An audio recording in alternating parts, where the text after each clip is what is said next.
If a regime change was an objective of the US, obviously the Israelis have a larger objective. It's not just regime change. They want to completely finish off the nuclear capability. What about their conventional warfare? They want to finish that too, right? So what would be the Israeli objective in Iran? So very quickly, of course, it's the Israelis that are pushing the Americans for it, right? Because every single American president in the history of America has supported Israel, but only Donald Trump has gone to the extent of deploying capabilities. The 12-day war itself was unprecedented in the manner in which the American president sort of, co-deployed capabilities alongside Israel. And this time around, usne sare record tod diye, that way. So it's the Israelis that are pushing the Americans for it. Israelis left to themselves did not have the capability to really get into a war of attrition. See, it is very easy to sort of, because they have a very, very robust intelligence framework, Mossad, as you know.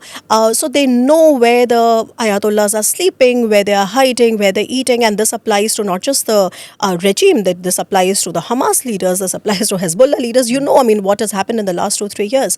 The question is that does Israel have the capability to really get into a war of attrition, right?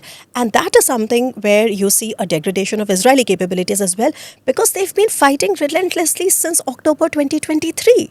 Right? So how much do you expect Israel's war machinery to be able to withhold, in a war of a grinding attrition, which is where they need the United States. But coming to your answer, the question that you asked more directly, of course, for Israelis, it's not just regime change. Israelis want to really, decapitate not just the conventional, not just the nuclear program, which is a strict no-no anyway, but also the ballistic missile capabilities. Iran is supposed to have, nobody knows the real numbers, but if you look at, platforms such as Iran Watch, or if you look at sort of Middle East Eye and these platforms that really get into the nitty-gritty of what is happening in the region, they say they have more than 3,000 ballistic missiles. Many of them are capable of being nuclear tipped, which is a real, fear. And although they have sold hundreds of those ballistic missiles to Russia and also to, other countries, but still they are left with thousands of them, right? Then many of them were taken out in the 12-day war last year, but they still leaves them with thousands of missiles. Namaste, Jai Hind. You're watching ANI podcast with Smita Prakash. अगर हम उसको मस्जिद कहेंगे तो फिर विवाद होगा. The issue is टूटा है क्या भारत? 400 पार का मतलब ये है कि संविधान खतरे में है.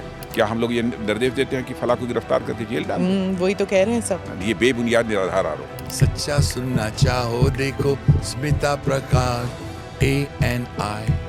It does not lie.